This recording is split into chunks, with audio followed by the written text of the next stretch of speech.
एखादी घटना घडते, त्यानंतर म्हणजे थोडे दिवस चर्चा होते, त्या गोष्टीवरती खूप जास्त चर्चा होते आणि थोडे दिवसांनी सगळे विसरून जातात.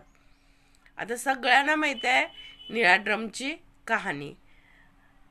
बायकोनं त्याला मारून निळ्या ड्रम मध्ये भरलं होतं आणि तिची एक आधीची मुलगी होती आणि नंतर प्रियकराची एक मुलगी म्हणजे तिच्या पोटात होती ज्यावेळी ती जेलमध्ये गेली.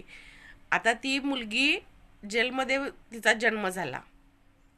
जन्म झाल्यानंतर आता फक्त जेलमध्ये ती पोरगी 5-6 वर्ष राहू शकते.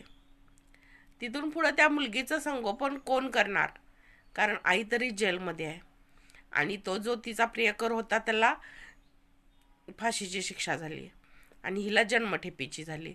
जन्मठेप म्हणजे आता ती कायमस्वरूपी जोपर्यंत आहे तोपर्यंत जेलमध्येच. मग आधी 6 वर्षानंतर मुलगी कुणाकडे जाणार?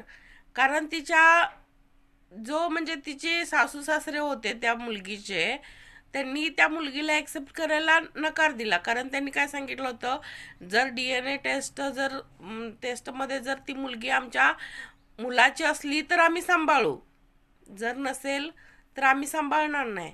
तर ती आहे तर प्रियकराची. तर प्रियकराच्या आई वडिलांचा तर काहीच संबंध येत नाही, कारण त्यांना ते हे म्हणजे काहीच माहीत नाही त्यातलं. त्यामुळं आता ती मुलगीचं इतका अवघड आहे.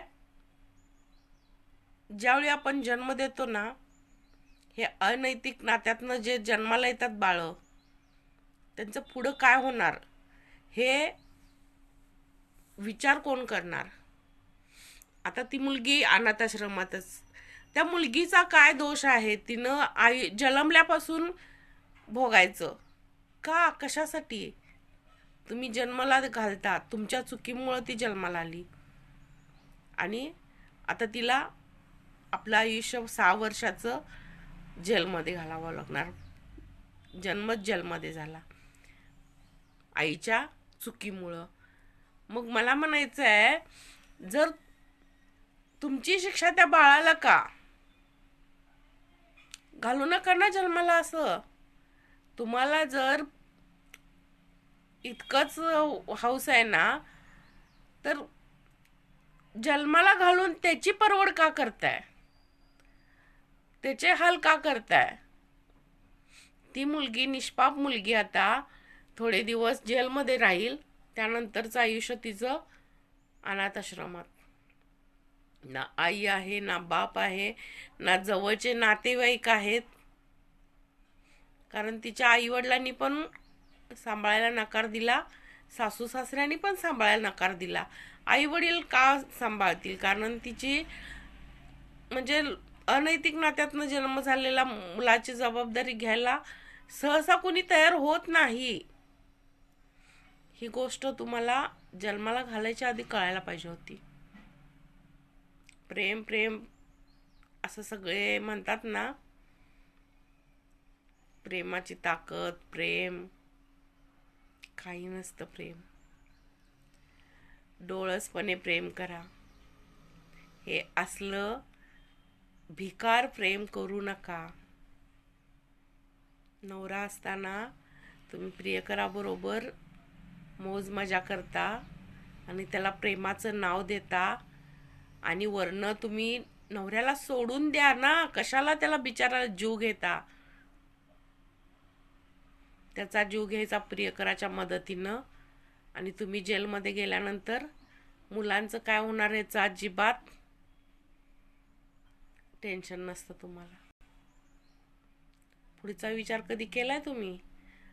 तर ते अनैतिक संबंधातनं जन्माला आलेल्या बाळाचे किती हाल होत असतील. समाजात त्याला काय इज्जत मिळत असेल? इज्जतीचं जाऊ दे, पण ते कुणाच्या जीवावर मोठं होणार? अनाथाश्रमामध्ये. मग जन्माला घालायचंच कशाला? एखादे आई वडील जन्माला घालतात मुलांना, त्यांची जबाबदारी घेऊन त्यांच्यासाठी काही करायला आई तयार असते. कशी तू आई? मुलांना जन्म देणं सोपं आहे, पण त्यांचं सगळं करणं खूप अवघड आहे. आणि असं जर तुम्हाला बाहेर शेण खाऊन जर मुलं पैदा करून सोडून द्यायची असतील तर तुमची नीतिमत्ता आणि नैतिकता काय म्हणायला पाहिजे. कोण शब्द नाहीत माझ्याकडे बोलायला. तुझ्या त्या विचारसरणीवरती बोलायला माझ्याकडे शब्द नाहीत. तर समाजात मला एवढंच सांगायचं आहे की मुलींना जर तुम्हाला कोण आवडत असेल, आवडणं वेगळं आणि त्याच्यात पार म्हणजे आपण बुडून जाणं आणि त्याच्याबरोबर नको ते